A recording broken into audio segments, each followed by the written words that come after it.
Howdy and welcome back to the Ineligibles podcast. My name is Will Stone. He is Chase Caldwell. Hayden Garland is with us. He's off screen, but he's here. Um, it's football season. Week one is officially in the books after 5 days and 5 nights of college football. Loved it. Super exciting weekend. Like we always do. We got upsets. We got exciting games. Just a ton of stuff to get into, but going to stick with A&M first. Chase, you and I were at the game, as is our tradition, and got to see it all. I guess like there's so much to talk about, but like I guess just off the top, what stood out the most to you? Just being back, being in the Back. environment, the excitement surrounding college football. I mean, I've literally done nothing else at home than watch football from the last time we recorded until now. So it's that excitement is there. What stood out to me the most about College Station, always the changes. It's ever changing. Every time I go there, I don't know where I am. I get lost somewhere. 2818 is like built way up from the last time I was there. It's a lot of changes as always, but no, it was a great weekend. It was hot. It too hot to tailgate in my opinion, but It was um, hot. Yeah, but it was a bright temperature for the Letterman's Lounge. I felt like, just to go and sit inside in the nice AC and just enjoy our day. absolutely. What was your highlight? Um, Definitely. I think highlight. Man, I don't know. Um, I do love like the tradition that we have that we've kind of started over the last 3 or 4 years of, especially when A&M has an evening game Mm-hmm. to kick off, which we typically do. Love meeting up at Cooper's Yep. barbecue there in College Station.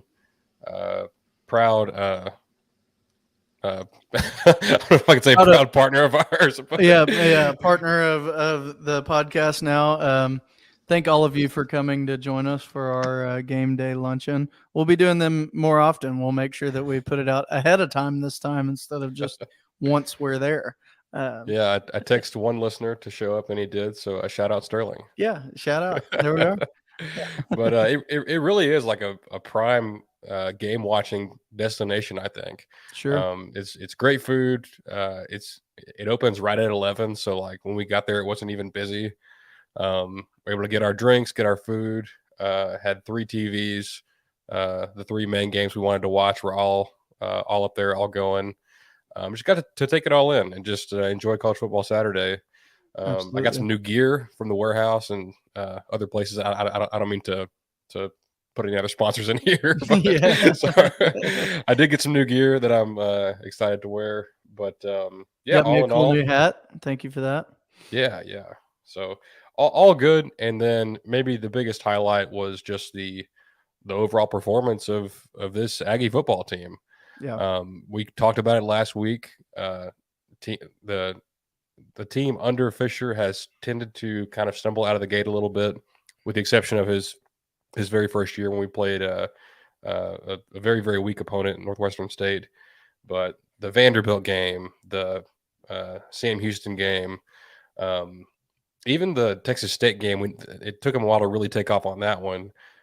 Just and we gave up like a ton of sacks in that one too. So um, everything, like the word I keep coming back to was just it all looks so crisp, like Mhm. especially on offense, but like defense too. I thought special teams, outside of the block kick, uh, that all looked really well. I mean, it just seemed like this team had a different kind of mentality. And yeah, like New Mexico isn't the best opponent we're going to see all year. It's far from it. But to go out there and do what you're supposed to do, take care of business, and look confident and convincing doing it, I'm still kind of riding the high a little bit from what we saw, and it's changed my attitude about this season, and I can't wait to see the team play again. Yeah, I'm the same way. My word was going to be fluidity. You know how fluid everything was, which is the Nice. same idea as crisp, right? Like it was clean the whole game. It was just clean, and so sure, we had a block kick. Okay, that's fixable. That was kind of on trash time anyways. But I think that's the biggest takeaway. I'm like you. It's changed my perspective of what I'm expecting for this season. I definitely think we are the quality team that we know that we are. Um, and normally you would hear me say in week one that it's week one. You know that you can't judge how good a team is going to be by week one. And I still will stand by that. Of course, I want to wait until we get further into the season before I really give my true predictions on what this team could be, what they could accomplish. But the biggest thing is I watched just about every game out there this week. I mean, the way that they had everything from Thursday, Friday, Saturday, Sunday, Monday, it was solid games. I could watch them periodically throughout. And so I probably watched 15 or 20 games just this weekend. Yeah. And like legitimately watching the game, not flipping the channels. And so um, what you really want to see from your team in week one, or at least what I wanted to see from us, was not to make all the mental errors and the silly mistakes that hurt ourselves. And I'd say we didn't make any of them. I mean, it was a very nice, clean game to where we weren't offsides and we're not having false starts, and you're not seeing guys that are out of position all the time. And I think there was maybe as we came out of the second half, there was one or two plays there where it seemed to be some confusion from the sideline and what we were running and all that. But outside of that, everything just was nice and smooth the whole game, and quick. You know, they weren't waiting until the last second to get the snap off. A lot of just absolutely frustrating mistakes that we've had over the last 2-3 years that really exacerbated last year. I didn't see any of them this week, and that was very exciting for me. Yeah, I think just to keep driving that point home a little bit is like it's kind of expected to see your team make uh some dumb mistakes here and there in a week one game. Like they've been practicing, for 4 weeks. They've been going hard. They're chomping at the bit to get to face, like a different color jersey, as they like to say. Mhm. And the only real negative that I would say is, um, there was like a penalty here or there. It was mostly just kind of bad luck, like the Shamar Stewart face mask. Like, obviously, I don't think he was trying to grab the face mask. Yeah, like that's part of football. That's gonna Yeah, happen. it is what it is. I think there's like a little bit of chippiness here and there. I think Mhm. maybe Tyreek Chappelle got a flag for unsportsmanlike or something like that. But all in all, like everything you just said, like it was it was fluid. The offense flowed well. The defense, they got out of position and gave up a touchdown once. But aside from that, they were pretty stifling against the run game for New Mexico. Just all in all, you didn't see dumb mistakes. We blocked the right people. We threw to the right receivers. We, were accurate. Like everything was just, it was just really clean, and that's a very encouraging thing. Like we talked about last week, like two things that you want to see. One was, don't give up a bunch of sacks and pressures to, an inferior opponent, and like Mhm. is the offensive line gonna, be able to pick up these twists and stunts that New Mexico is going to throw at them, and they did. They passed with flying colors. I thought they played outstanding, and that may be, aside from Connor Wigman's play, the single most encouraging thing of the whole day. Yeah. Well, and that's kind of where I want to make the distinction of I'm not excited and hyped up because we won this game. So it's not like week one we came out, we ran the score up, and because we scored so much, like now I'm excited about this year. No, no, no. I'm excited about the way that we played. We were kind of talking stats before this, and we had more passing yards last year against Sam Houston than we did this year in our opening game. And it didn't feel like it, did it? Whenever you watch that game, it didn't feel like it was a good game. It didn't feel like it was better. It felt like we finally aired the ball out, and it felt like we finally passed the ball around to all these different receivers. And yet on the stat line last year, we had better receiving stats in our opener than we did this year. So I'm not specifically saying like, oh, well, because we put up X amount of stats, X amount of points, we did X amount of things, now we're going to be great this year, and ignoring the fact that our opponent was New Mexico. I'm not doing that. I'm instead saying, look at how crisp we looked, look at how fluid we looked, and look at how put together it seems like the team is, to where they can make some of these really good decisions, and they flow together really well. That execution is important. That's what killed us last year. And it was, we had this problem with guys running the wrong routes, and us, messing up and making mistakes. And I have seen plenty of Aggie games and plenty of other games included where you might have blown the team out. You might have won by 35 points, but it was sloppy, and it really, you had to make excuses for the bad play by saying, well, at least we won by 35 points. That's not what we have to do this week, and that's the excitement for me and giving me confidence going into this next week of what to expect, because I've seen them do it. And there wasn't anything fluky about it. Like you see some of these blowouts, and there's like, you know, 3 or 4 turnovers like from the other team, or Mhm. a kick return, touchdown, punt return, pick six, scoop and score, something like that.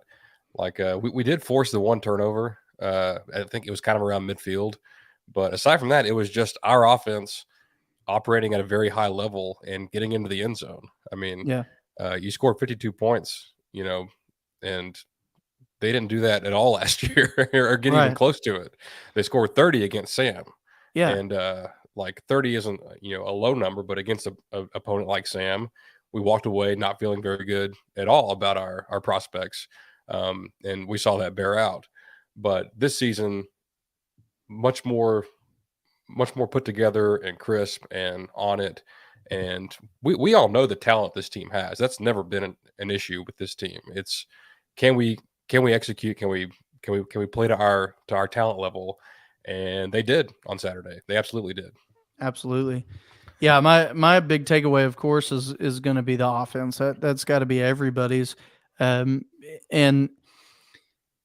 I, looking back at what I said last week, I was kind of trying to temper expectations for people who thought we were going to come out and just be an air raid offense all of a sudden, and completely different offense from what we've seen in years past. And so that's where I came in. I'm like, hey, don't expect. I would expect more tempo. I'd expect us to you know pass the ball around a little bit more than maybe we have in the past, but don't expect it to look altogether different.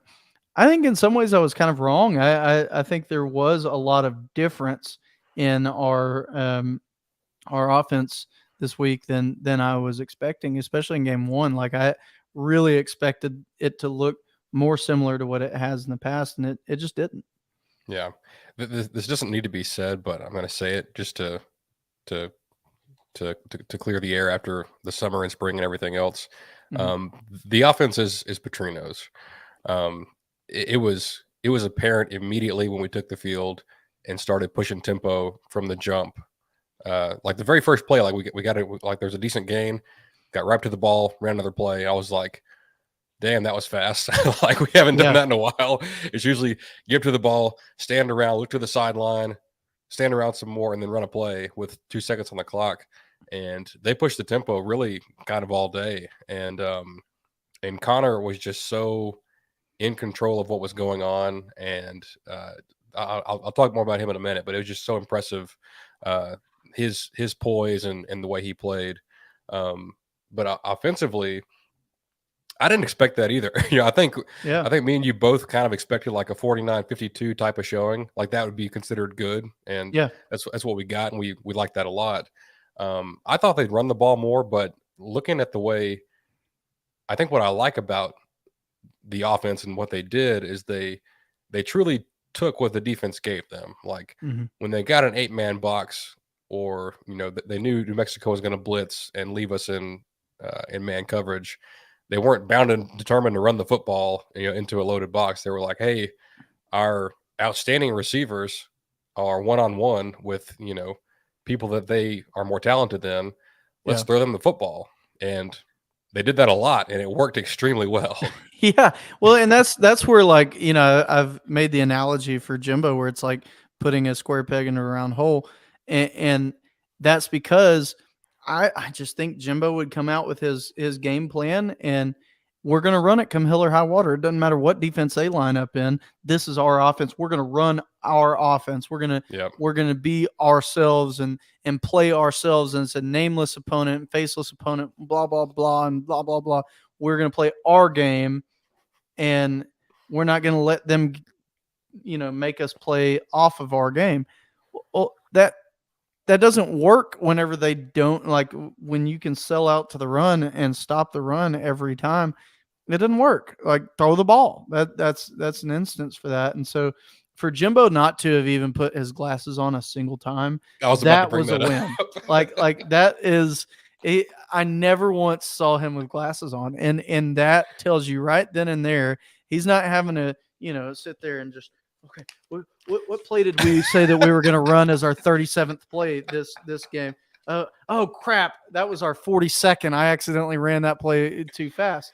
Like, no, it was, what do we see on the field? Let's run that. And I'm probably like being too hard on Jimbo. I'm sure he's a very good coach, very solid coach. So I'm sure there's a lot more that goes into it than what we see from the TV.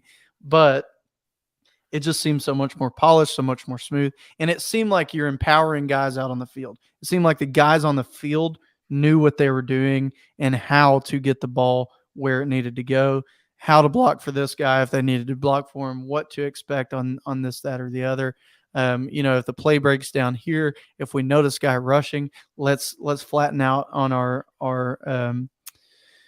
let's flatten out our route. That way we give Connor an out route. And so that there was a lot more of that went on that wasn't dependent on them standing and staring at the sideline, waiting on them to be told what they need to do. And that was the biggest impact to me of what I'm seeing of, yeah, it's got to be Petrino's offense.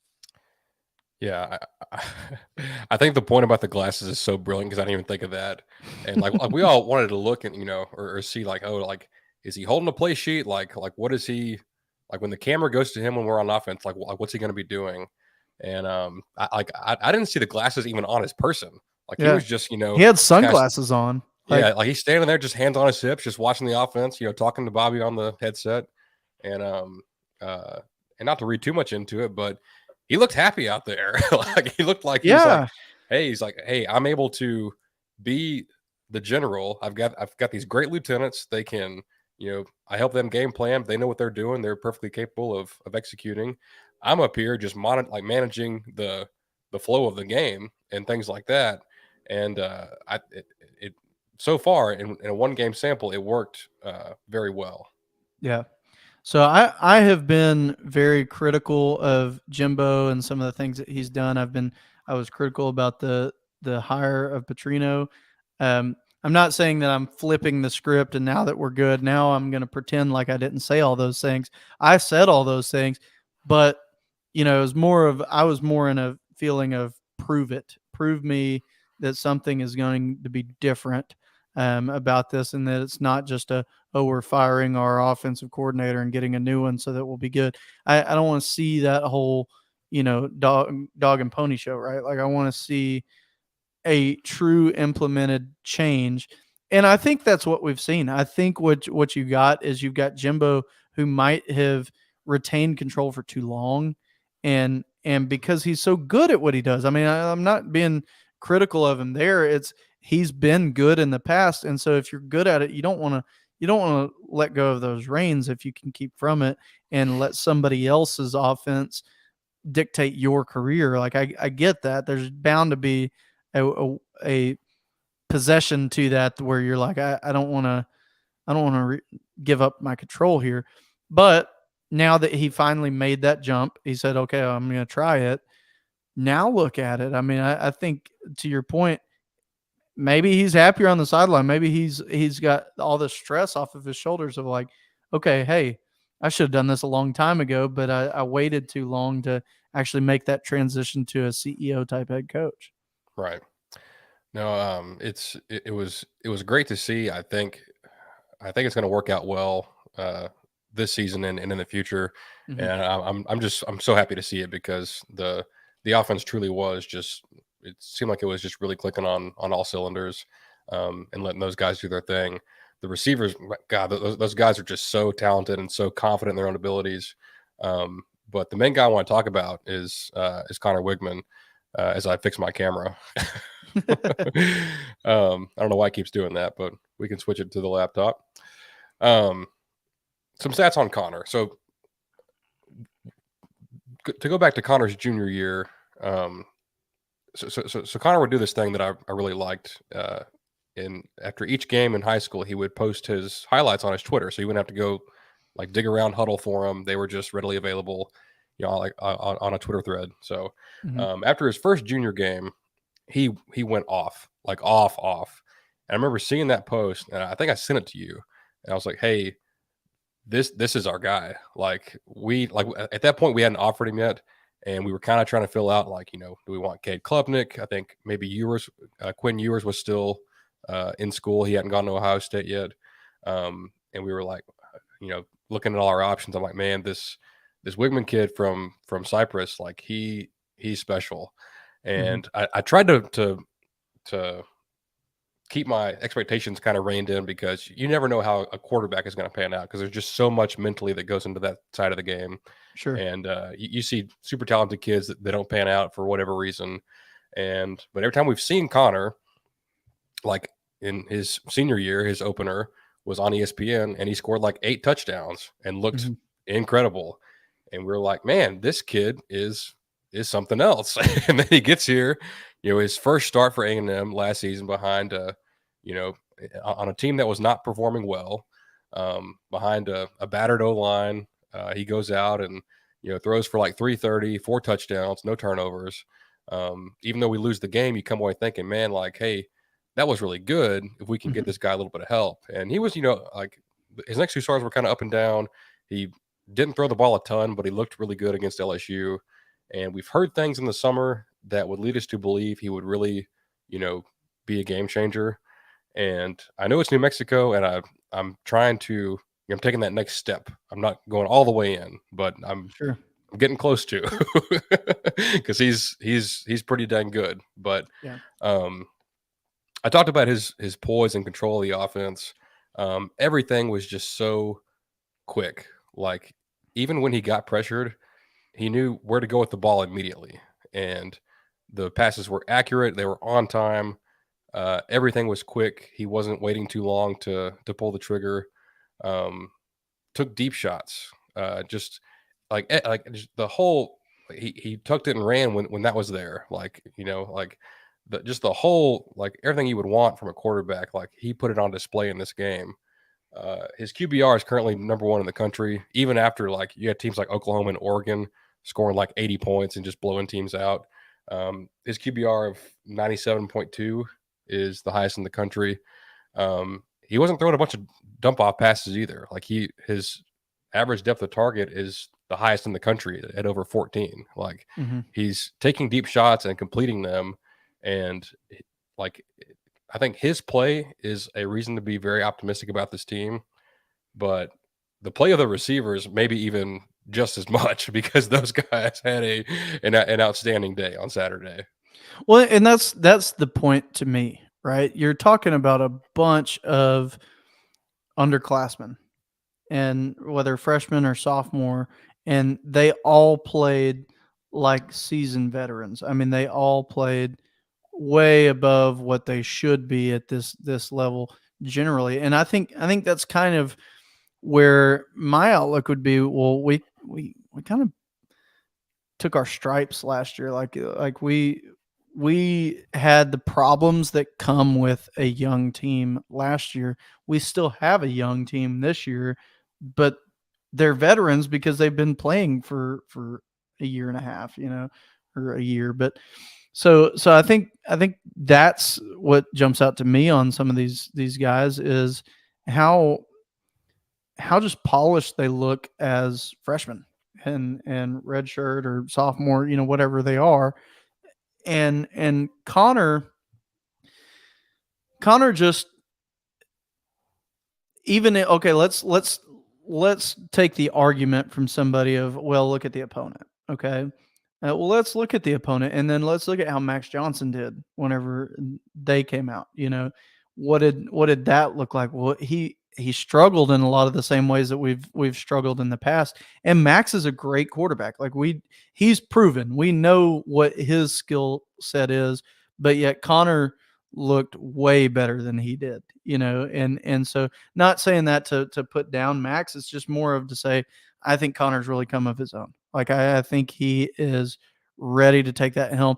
And honestly, I would say if you thought that this was a quarterback competition coming into this year, yesterday ought to have proved that it was not. Like he is the quarterback. He knows what he's doing. It's his offense. He's running it. These guys trust him, and we're not starting with a, well, next game, if he has 2 3 and outs, are we going to put in Max? Like that's not what we're dealing with this year. That's what we dealt with last year. That's what we dealt with the year before. I mean, so it's just not the case anymore.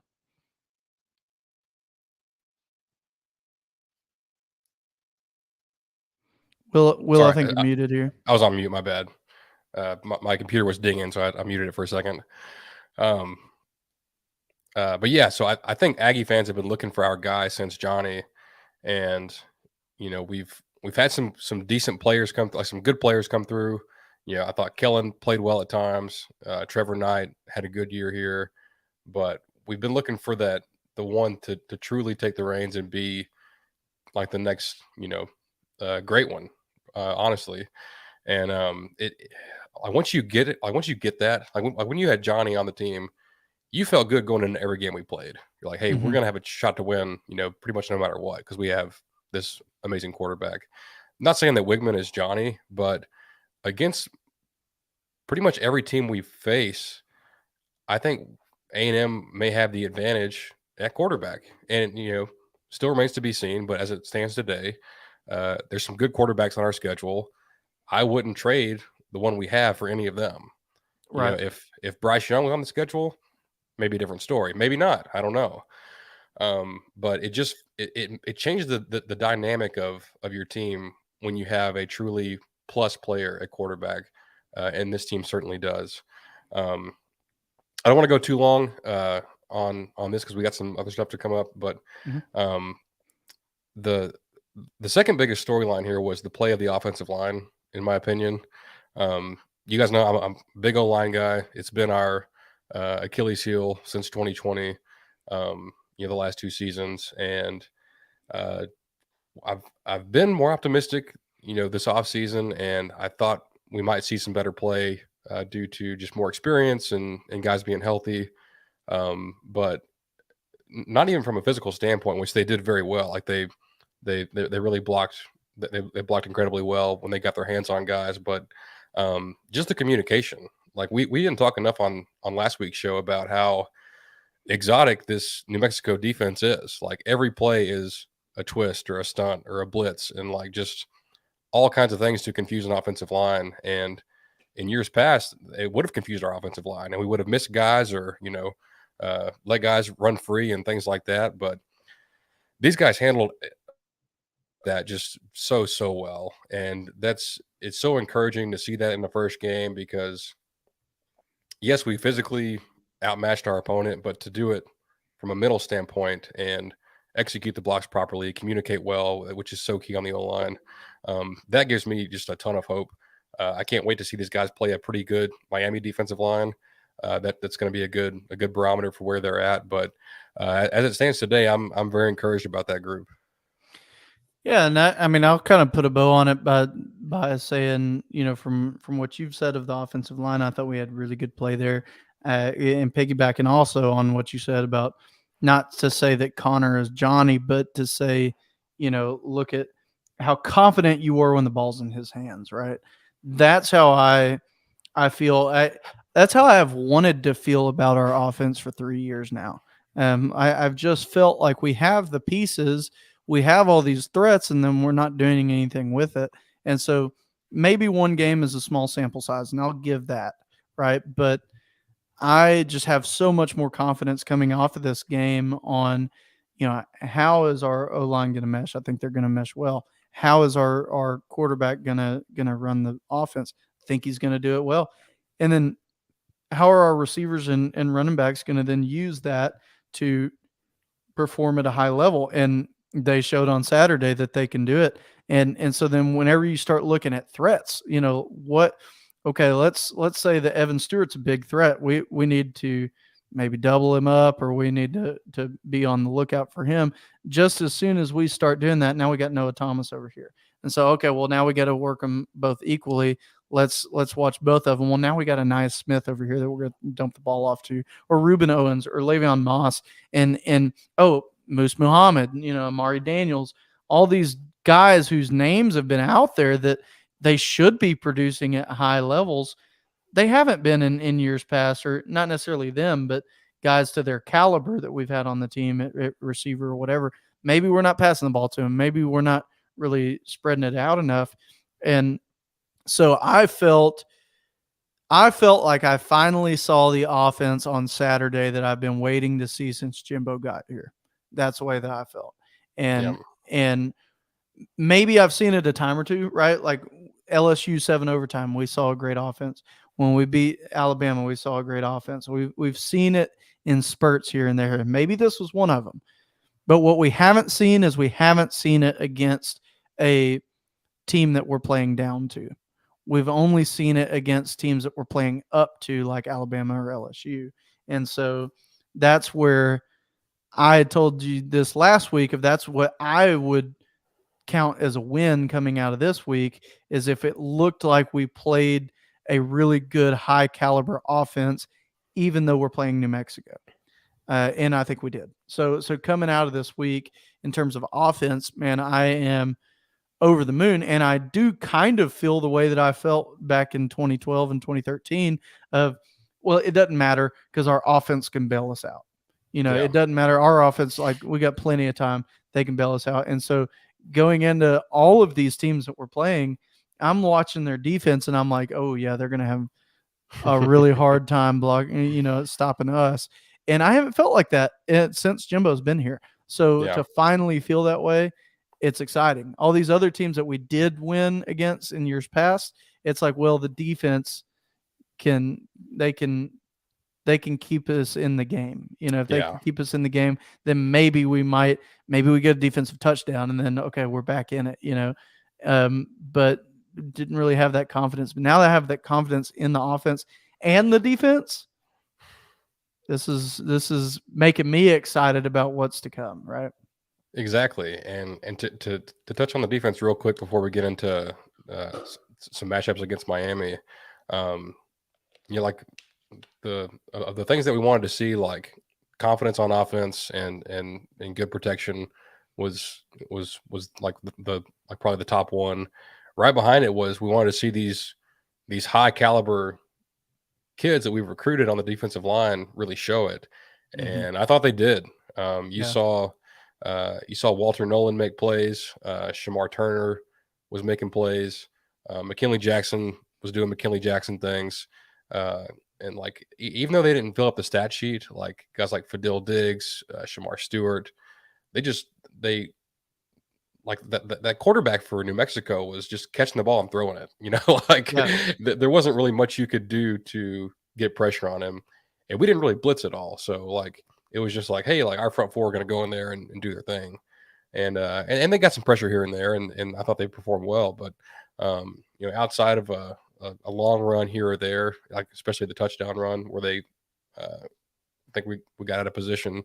The defensive line really dominated the line of scrimmage, and the run defense was our our Achilles heel last year. It was in the bottom of the country, and they stepped up. They allowed under 3 yards a carry, and just lived in the backfield all day. So that's what I wanted to see. It's what we saw.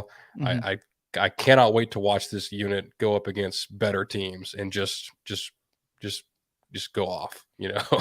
Yeah, me neither. I think that like defense is one of those places where like there's always room for improvement, and if there's not, then you must have a ultra elite defense, right? Or you're Unless you being allowed 0 yards. yeah, unless you, but even at that point, you could get negative yards, you know. Yeah, So I yeah. mean, there's always room for improvement there. So looking at the defense, I was very pleased with it. Right, I was very pleased with how they all looked. Guys were throwing weight around like they. Oh yeah. I don't know that I can remember a game in recent memory where it just felt like every hit was just guys just knocking guys out, right? But so you could see that excitement for them to play, but there was areas that I wish we could have tightened up here and there. And I think we will as we go on. I'm with you. I'm excited to see that unit go up against better and better offenses to really test out how good are they really, because I do think they're a very good unit, and I think we'll see them improve as the year goes on as they're going against better and better talent.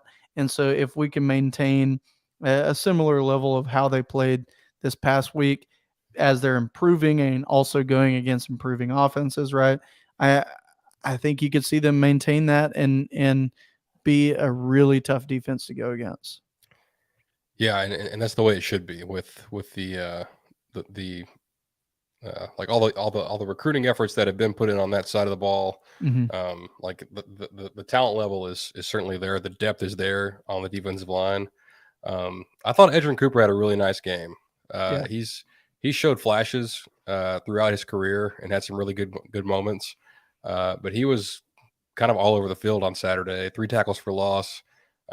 Just really was shutting down that inside run game and playing very well. How about Josh DeBerry, a Oh, I was guy gonna say Barry had a fantastic game. we haven't talked to him about him very much at all. You know, kind of under the radar, transfer guy from Boston College, gets the start at corner opposite Tyreek Chappelle, and just has a day. You know, 10 tackles, a sack, an interception. I thought he played fantastic.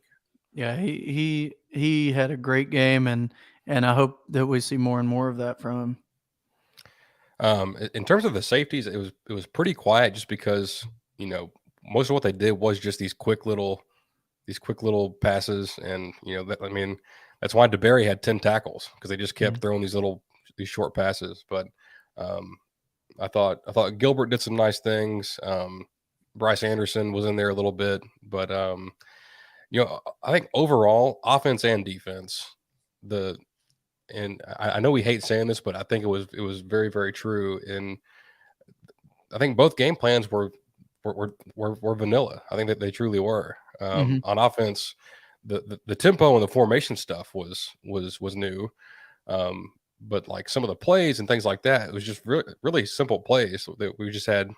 You know, they decided to man coverage Noah Thompson, Evan Stewart, and we took advantage of that. And then, Yeah. on defense, it was like, hey, we're just going to let our talent kind of shine through, and it's kind of the way that it went. Yeah, no, absolutely, and I think you'll see a less vanilla team this week against Miami. Oh yeah. I'm really excited about this game. I wasn't sure how I was going to feel about this game until now, and I'm thrilled. It's going to be a great game, and Miami looked pretty good on offense. Like I watched their game versus Miami. I thought they looked pretty good on offense. They weren't as crisp as we were, and so they'll have to get some of that fixed before they go against our defense. But when it comes to their offense against our defense, I love that matchup. And when it comes to our offense that we saw last week versus their defense, I also love that matchup. So I think we're in for a fun game. Yeah, and like I guess I've got a question for you, and I really don't have an answer for myself because I feel like it's been a long time, but um, I'm looking forward to the game this Saturday so much that I don't really remember when I had this level of anticipation. Like, like obviously, like I've been excited for every opener just because it's the first game. We'll get to see the team, but uh, just like since the last game ended, and I knew that we have a chance to prove ourselves on a national stage. I've just been looking forward to this game just so much, and I don't know when I've had that feeling last. Like it feels like 2012, I was going to or say like the last time I had this feeling was 2020.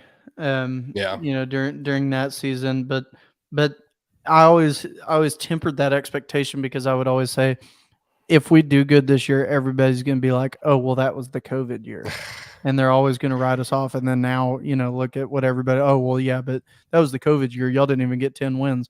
Yeah, because we played 10 games, like that's but nine, but yeah, it just that was that was the last time I've felt like I do.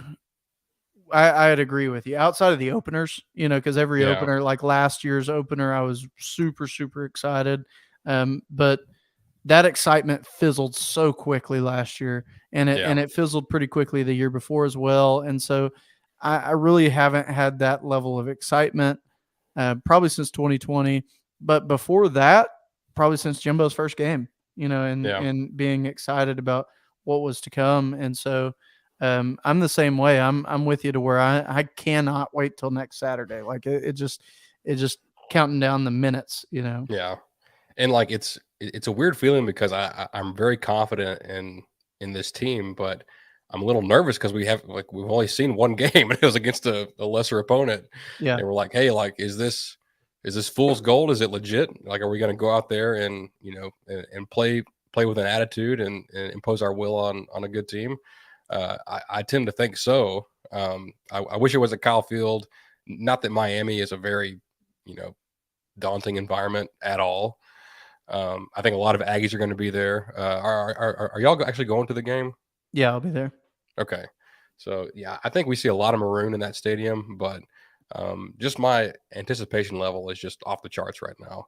Yeah. And I think part of it is because like I listen to a lot of national shows and follow a lot of national guys around college football, and not a single person has watched our game from last week. Like it's astounding how little like there's a couple guys like Cole Kubelek and a few SEC guys have watched us and made comments, but there's just like nobody watched what Connor Whitman did the other night and what the receivers did. And um this weekend, you're 2:30 ABC, like you're gonna have like all the eyeballs before Bama and Texas come on. This is your chance to go out there and set the tone for the season and really get this hype train rolling. But Yeah, no, I agree with you, and that's where like we were saying, I feel going into this game like I did back in 2013. Going into Bama 2013, I'm like, yeah, oh, we're gonna roll them. It's gonna be great. That was probably the last time I felt the way that we're talking about, where it was we had Johnny, and he's gonna do it. And so I would say to any Aggies that are listening that might think might even poke fun at me for saying what I'm about to say. I don't really care. If don't let other people talk you out of being excited about this team. Like it's just because it's New Mexico, just because it's this, it's that, whatever. I personally am going all in on what I saw on Saturday. So if we come out flat against Miami, if it was fool's gold on Saturday, I'm okay with that because I'm just going to be sad. It's going to be a hard fall from grace there, but I believe wholeheartedly in what I saw on Saturday, and it's given me so much confidence going into this season that outside of any kind of terrible injury or anything like that, knock on wood, hopefully nothing like that happens. I really expect that we're going to have a fantastic year this year based on what I saw. And so this Miami game, I'm with you, Will. This is our opportunity to go out and show everybody else that, hey, we're the real deal this year. And with that chip on our shoulder kind of mentality of we came off a 5-7 year and y'all are just going to ignore us. Well, we're not going to let you. And it can ramp up to where once we get to the Arkansas and Alabama games, now we're what everybody's talking about, and yeah, that's where we really need to utilize this game. And I think we will. I mean, if you would have asked me 2 weeks ago, I would have said, that's going to be a close one. That's a game that we could very easily lose. And I'm not saying that we can't lose it, but now I'm more confident in thinking that, hey, we may come out of that by 14, maybe 17 points ahead. Yeah. and I could see us winning that game without it ever really being in question. I wouldn't have said that a week ago. And I think that is like, if you go out there, like say we get the ball first and Connor just, you know, like if the offense just zooms down the field in like 3 minutes, gets a touchdown. And I think at that point, with a fast start, and if things are looking like they did this past week, just from a confidence level and execution standpoint, that's when I'm going to be like, okay, it's on. We're about to take it to these guys. Yeah. And from a like, I did watch that Miami game against Miami, Ohio. Um, I, on offense, they just don't I think they're good. I think I like Van Dyke. I think he's a really accurate passer. Um, I think the O line is very big from a size standpoint, and they're pretty solid in blocking. Um, but they're just not very threatening. Like I look Mhm. at uh, like they had 16 points at the half against Miami, Ohio, and maybe that's a decent Miami, Ohio team, but their front seven was small, was very small in comparison to what the Hurricanes had, and they got down there and they stalled out a few times, had to get field goals. The receivers are are fine. I think there's some good players, but it's just not what we have come to fear from like uh, an Alabama or an LSU, like when they're really clicking. Um, but it's going to be a test. Like we need our defense to, you know, go out there and dominate the way they should, and not get out schemed or outplayed. Um, and then from an offensive standpoint, I think their defensive line is pretty good. I think it's a typical SEC defensive line like you'd see at Mississippi State or Arkansas or somewhere. They got some good players. I don't know if you remember this name, Chase, but Cam Kitchens, Mhm. safety from Miami. He's really taken off on that Hurricanes defense. I've seen a few mocks with him going in the first round. Just a exceptional player at safety for them. I wish that we had gotten him, but we can't get every Miami player. We can only get a handful. So, Right. but I think overall, it's going to be a test. Like this defensive line is a lot better than New Mexico's, and if we go out there and and put a good showing on both sides, but especially on the offense and offensive line, and block these guys and score a lot of points, I'm going to be saying, you know, this team can challenge for the SEC West. And I was I think we've all thought it this offseason just with the talent and the changes, but seeing it on the field against a pretty good opponent in Miami, that's going to take our excitement and our expectation level to the next level, I think.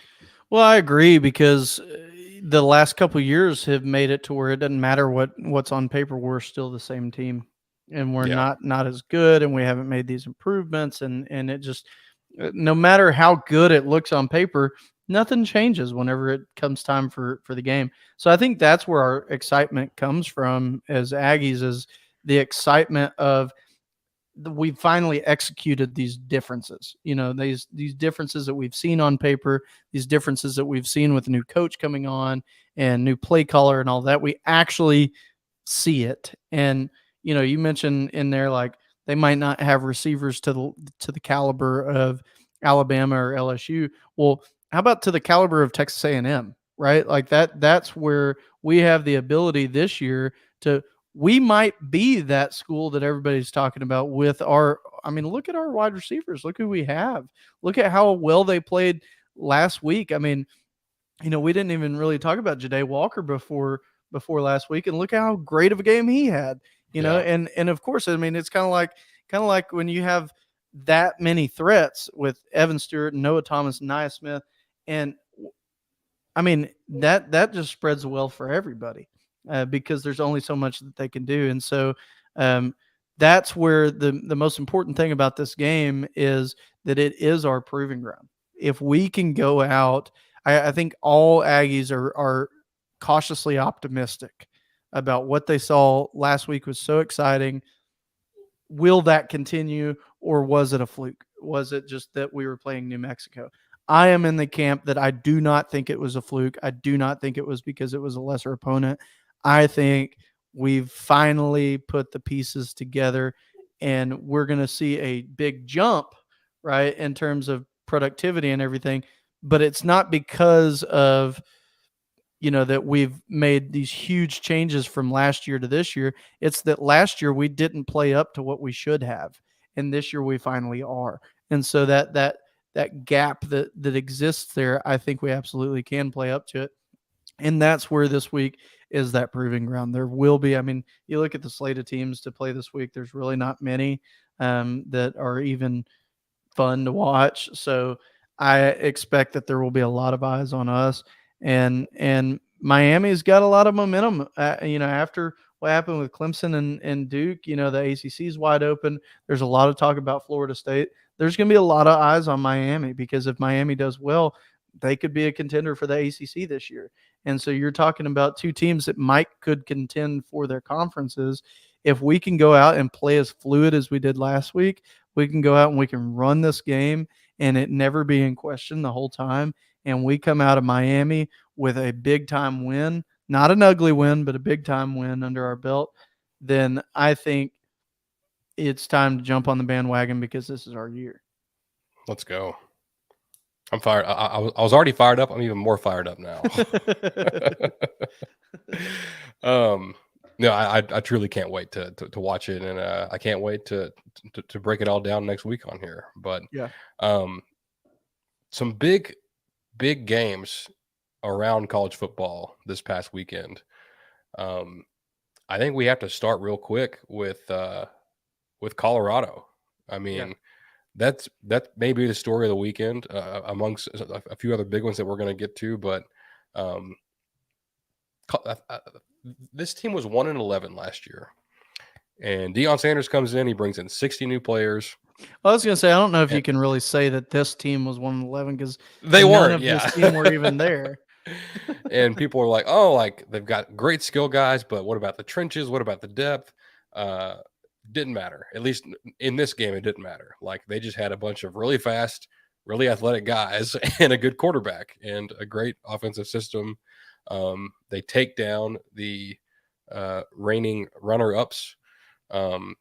Side note, and this is probably going to cause a tangent here, but I'm a little embarrassed. For TCU, they unveiled a banner that said, like, made the college football playoff, which I think it's fine. But if that was us, I don't want us putting, "Hey, we made the playoff" and not won it. Like We would absolutely do that, though. no, come on. If we went to the playoff last year and we hadn't won a championship since 1939, for TCU it was what, 1938? So we hadn't won a championship in 85 years, and we finally make the top four. I mean, we still try to defend our 2020 season, and we didn't even make the playoff that year, but we should have. You know what I mean? So I think you're right. But I don't disagree with you. I don't disagree with you. It's stupid. But I mean, when you have nothing to recruit off of, you got to kind of go off of that, right? So, Ross Bjork, if you're listening, do not do this. If we make it, hey, at least he listens to the people. We could tweet at him and say, tell him not to do that if that ever happens, and he would fix it. So he is a man of the people. We didn't talk about the intro at all. I don't know if you have any. Oh yeah, I forgot thoughts to. there. I like it. I think it'll catch on. I think everybody needs to listen to it. I don't know that it'll ever be to the level that Power was. I'm interested to hear it once everybody starts chanting it to see if it has that same effect. But I don't think. I think it's like oh hey oh I don't know if that like I don't. I see what they're going for with it, where it's like, hey, and then they come running out. What I wish that they would have left was that, like, it's time. They took all that part of it out.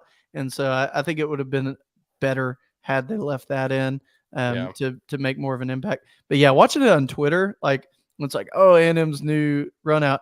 It doesn't do a whole lot for you. It didn't hit. The old one used to, but like, it was cool in person, but watching it on Twitter, it's kind of like, okay, this looks like a high school stadium, like running out of the helmet, like it Yeah, doesn't look like anything special. yeah. I think it's probably like a 7 out of 10. Like it's Yeah, not like I didn't want us to embarrass ourselves, which we were so prone to do. It's like putting up a banner of going to the playoff. right. Um, so like I'm glad we didn't do that. Like it wasn't like the worst thing I'd ever heard. Yeah, Um, but to get back to Colorado, we talked about Travis Hunter. Is he going to play both ways? Is he going to play in certain packages? No, he played both ways for the entire game. He played 152 snaps. I don't know what the record is. I need to go look that up on PFF. But um, he that's just and he played out of his mind. Like he wasn't just on the field. Like he was making plays. He had like yeah. 11 catches and touchdowns, interceptions, and just out of this world. I mean, uh, I don't know if that's sustainable. I feel like it's not. Um, but if it is, and he keeps doing that, he could be the first defensive player to win it since '98 or whatever that was when Woodson won it. Um, but yeah, like definitely the offense will help him. Playing offense, and Yeah. He definitely has the name recognition and the visibility for sure. So keep an eye on. If at this current rate, it's I don't know. He can't keep doing this, can he? Like it boggles my mind that you could do this for 12 games. He might can for one season. He might can for 2 seasons, but really, to me, that would hurt his draft stock. That would hurt his longevity. I mean, there's only so much. It's double the risk of injury. It's double the risk of you know him making dumb mistakes because he wore out. So to me, it's like I said last week. That's like every high school kid wants to get a double major because it thinks that it makes them stand out from the Right. crowd. Um, to me, it is. Um, he needs better people around him to coach him as to why that's not a good idea. But that's my personal opinion. Not gonna say. I mean, he could prove me wrong, sure, but I Yeah. just think that I think it's dangerous for the kid, and that sometimes the coach, you got to be the one to save a player from themselves, and I think that's what Dion ought to do. I don't think he's going to because it's Dion and he likes to be flashy, and it's flashy for him to have a player. But the question would be: is it more? Does it benefit Travis Hunter more or Dion more for him to play both?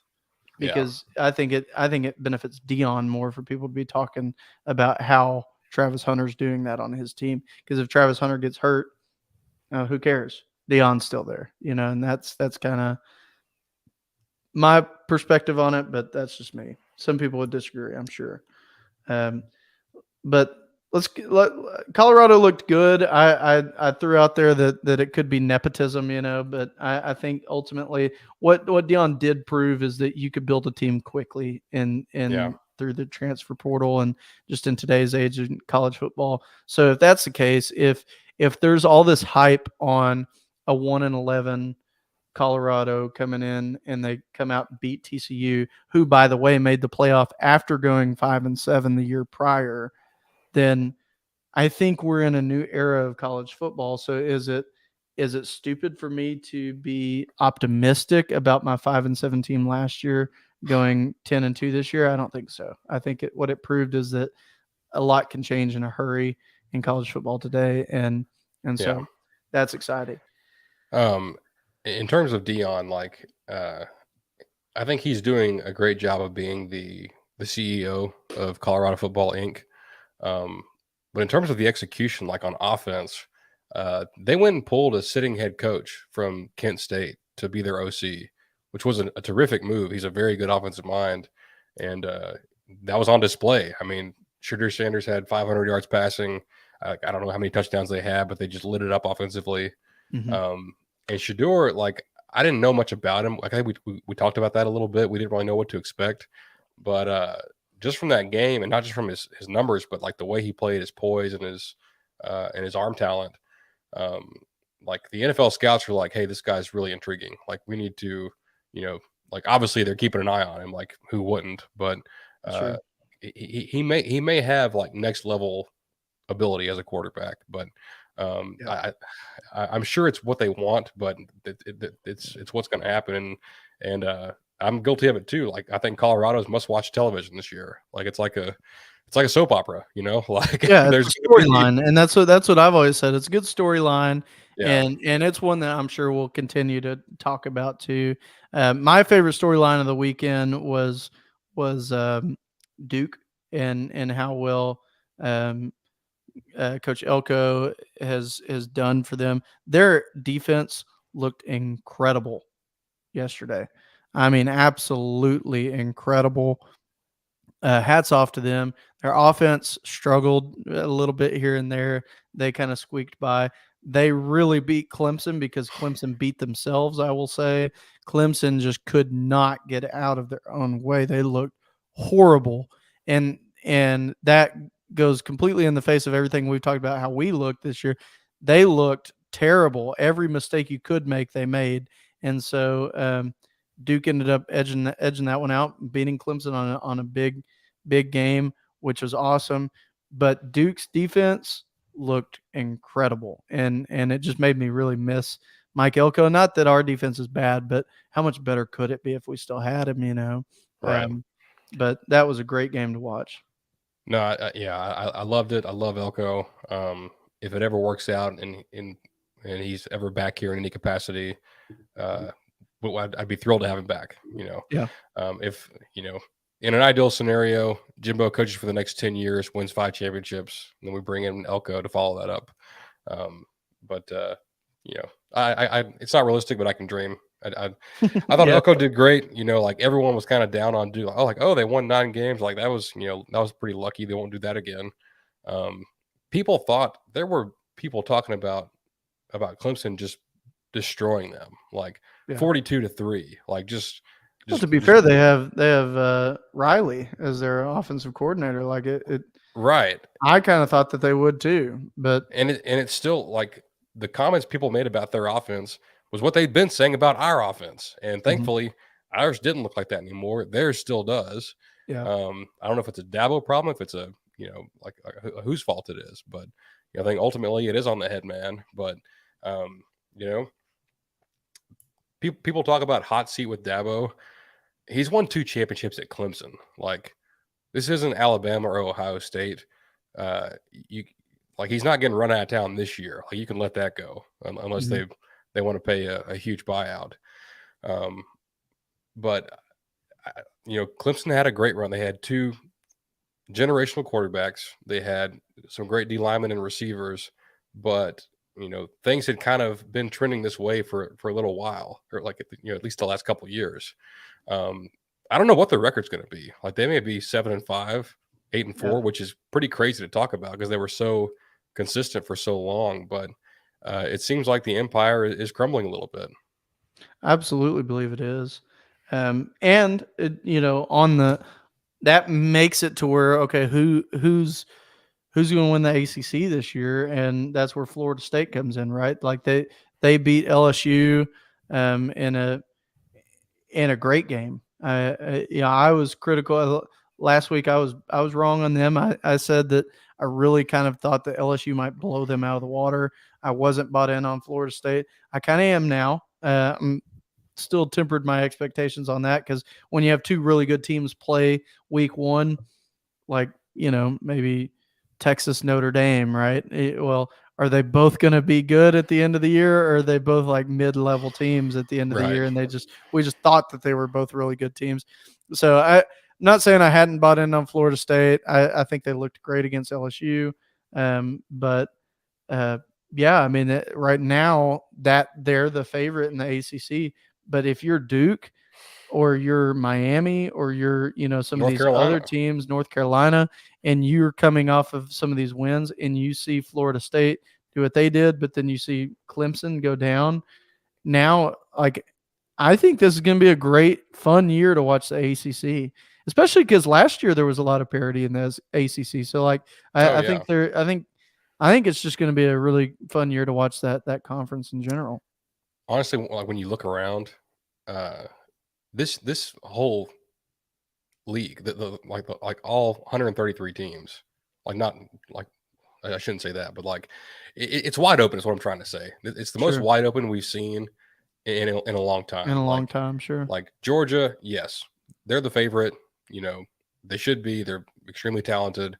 But when there's just not that, lay down like, oh my God, nobody can beat them, or like, Right. like Ohio State's got problems, Alabama's got problems.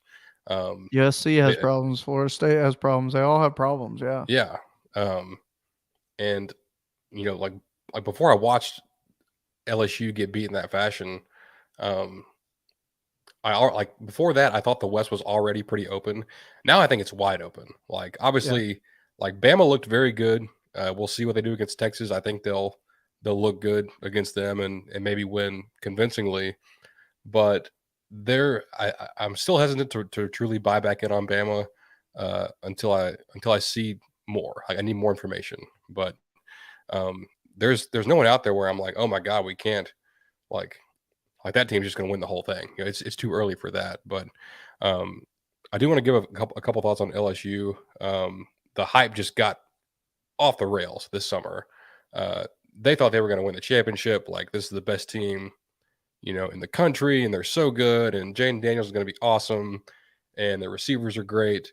Um, well, Jaden Daniels is the same guy he was last year. He didn't improve at all, like they said he would. Um, he didn't complete a pass longer than 12 yards in the air, and I think he's a really good college quarterback. He's difficult to defend. He's very dynamic as a runner. Can get the ball out to their great receivers and make plays, but he's not going to threaten you down the field. He's just not. And um, I think they took Harold Perkins from doing this, from being the best edge rusher in football, and put him at middle linebacker, and he didn't Yeah. rush the quarterback at all. Like it's mind boggling. Their secondary looks bad. I don't want to just sit here and crap on LSU, even though I don't like LSU at all. They're still very talented. They could bounce back, in a heartbeat. They just look And, like a Brian Kelly team to me. yeah, maybe so. I'm sure he had some choice words for them after the game. Yeah. But, I mean, I remember an opener between Florida State and Notre Dame 2 years ago where Notre Dame squeaked by on a last minute field goal that they shouldn't have even had the opportunity to make. So I mean it's I think I'm with you. I'm not sold on LSU. Let me ask you this. How are you going to feel if Texas beats Bama this week? And let's say we have a really good showing at Miami, right? And now we're going into this year feeling like we feel about our team, and both Bama and LSU already have a loss. so if Texas beats Bama and it's not fluky, like if it turns out Milrow just isn't good and their secondary is not good, and and things like that. Uh, from what I've seen from Texas, I'm going to feel really good because then I think the West will truly be open, or maybe even ours for the taking. Right. And I know that's kind of getting ahead of ourselves here, but even if Bama wins, um, it's going to come down to that game in College Station Yeah. against Alabama. Um, and we still have to go out and take care of business. Like we got Miami, we got two other SEC games before then, but I feel like every year we talk about, hey, be 5-0 going into the Bama game, especially in 2021, right? Because the game was at home. Like, Mhm. hey, 5-0 going into that game, win it, you can make the playoff. Well, we actually did beat Bama that year. We lost 4 other games, so it didn't work out. But this year, it's as close in talent as I've ever seen it. And um, yeah, I just feel really good about it. I Yeah. do want to see. There's part of me that's scared that Bama just may be a killing machine this year. So I need to see them against a team like Texas, who's of pretty good quality. And if Bama like crushes them, I'll be pretty worried about about playing that game. So Sure. I'm rooting for Bama. I don't want Bama to win by too much and look too good. Yeah. Um, well, outside of that, I mean, there's not really very many matchups this week that I'm looking forward to. There's Notre Dame, NC State. I'm really only interested in that because I want to see how Bryce Anderson plays, or Bryce Armstrong. I always do that. Bryce Armstrong, because he's my fantasy quarterback. We got Ole Miss Tulane, an old school SEC matchup. I really wish that wasn't at the same time as our game because I really want Yeah. to watch that one. I mean, But I'll that's probably have it really on. outside of Texas, Alabama. That's the only one that I would probably watch. Well, those two, and then SMU OU is kind of interesting to me. I'd be curious to see Yeah. what that matchup would be like. But outside of that, I mean, it's not just a whole lot on college football this week, which I'm excited about because I'll be in Miami, so I won't miss anything. You know. Hey, at the G5 level here in the state of Texas, Texas State against UTSA, a little Oh yeah. Syntex rivalry there. Shout out to Montana and the Texas Yeah. State Bobcats and their win over Baylor this Their weekend. first Power 5 win ever. I do love that head coach there. I love both head coaches in this game, Texas State and UTSA. I love that college football in the state of Texas has gotten pretty good, even at the lower levels. Yeah. Well, you say that. Yeah. TCU, Texas Tech, and Baylor all lost in horrible fashion this week. So Tech was kind of like a media darling. Like they had some big wins last year. They stomped Ole Miss in the bowl game and brought a bunch of guys back. And then they go play in Wyoming and lose. First of all, you shouldn't be playing at Wyoming ever if you're a Power 5 team. That's a stupid thing to do. It's a good way to get a loss that you shouldn't have. So yeah, I was kind of shocked by those three teams specifically all losing from the Big 12 and the state of Texas. But outside of that, all the other teams are doing well. Yeah, some of us are 1-0, some of us not so much. 0-1, some of us. Hayden has a question about thoughts on an undefeated Rutgers.